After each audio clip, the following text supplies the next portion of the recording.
समाजात घडणाऱ्या घटना पाहण्यासाठी निर्भीड निष्पक्ष चॅनल म्हणजे संपादक संजय कारंडे यांचं Ajinkyatara news channel. Ajinkyatara news चॅनलला लाईक करा, शेअर करा, चक्रा वाहनांना व स्थानिकांना आणेवाडी टोलमधून सूट द्या, अन्यथा स्वातंत्र्यदिनी तीव्र आंदोलनाचा इशारा.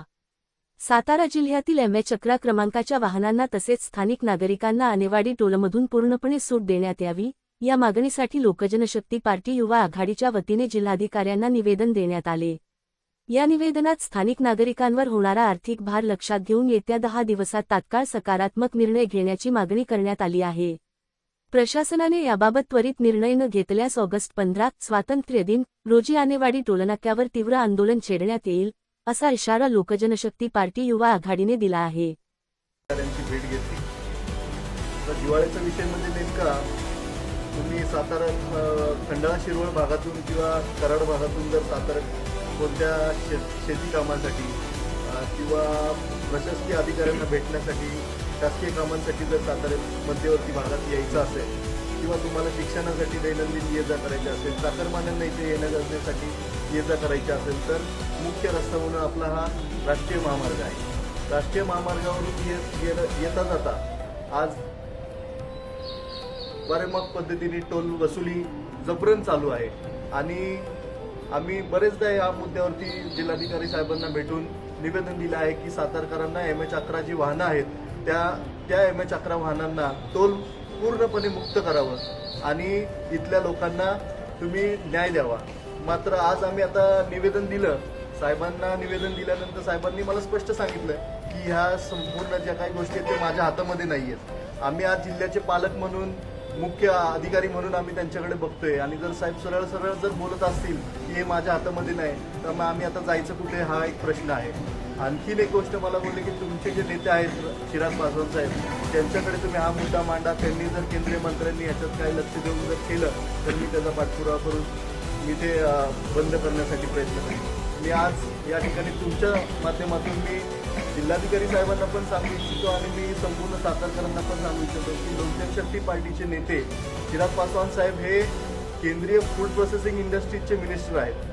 मी नक्कीच ह्या 2 दिवसामध्ये त्यांच्यापर्यंत हा विषय मांडून सातारकरांसाठी टोलमुक्त होण्यासाठी जे काय त्यांच्या माध्यमातून आपल्याला शक्य होईल तेवढं मी करण्याचा प्रयत्न करणार आहे. साहेबांना जे लेटर त्यांनी जे मागणी केली आहे ते लेटर आणण्याचा पण मी प्रयत्न करणार आहे. मात्र जिल्हाधिकारी साहेबांनी थोडंसं याच्यात गांभीर्याने लक्ष देऊन जो आज इथे सातारकरांना रोजचा दैनंदिन खिशाला जो म्हणजे खिसा कापला जातोय त्याच्यामध्ये त्यांनी तात्काळ लक्ष देऊन सातारकरांना MH11 वाहनांना टोलमुक्त करण्यासाठी त्यांनी प्रयत्न करावा.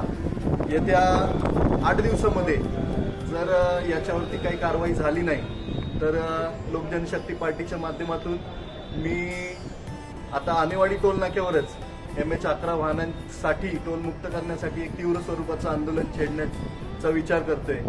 माझी जिल्हाधिकारी साहेबांना एकच विनंती की तात्काळ तुम्ही या विषयावरती गांभीर्याने लक्ष देऊन जिल्हावासियांना थोडासा आधार द्यावा आणि लोकांना याच्यामध्ये न्याय मिळेल ही मी अपेक्षा व्यक्त करतो. याआधी प्रत्येक पक्षाने विविध प्रकारे आंदोलन केले तिथे टोल माफ व्हावा, पण आता तुम्ही कशा प्रकारे काय आंदोलन करणार? कसं आहे, दरवेळेस मी वेगवेगळ्या जिल्ह्यांमध्ये गेलो कोणत्या मागण्यांसाठी मी नेहमी बोलत असतो, मागणे से भीक मिळती और छीनने से अधिकार. आम्ही आता मागून कंटाळलोय आणि मागून पण आम्हाला काय मिळतं, आम्ही टोलचे पैसे भरतोय आणि येता जाता आम्हाला खड्डे मिळतात किंवा एखाद्या दुसऱ्याचा आमच्या मित्राचा कुठल्या पाहुण्यांचा ॲक्सिडेंट झालेला हेच आम्हाला महिनाभरात 10 वेळा ऐकायला मिळते. तर आता आम्ही मागत बसणार नाही आहे.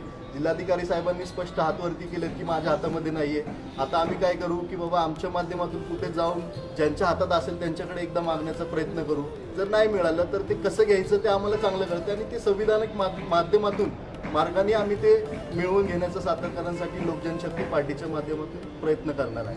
आपल्या पक्षाचे नेते केंद्रामध्ये मंत्री आहेत, त्याबाबत आपण सातारा जिल्ह्यासाठी काय मागणी करा?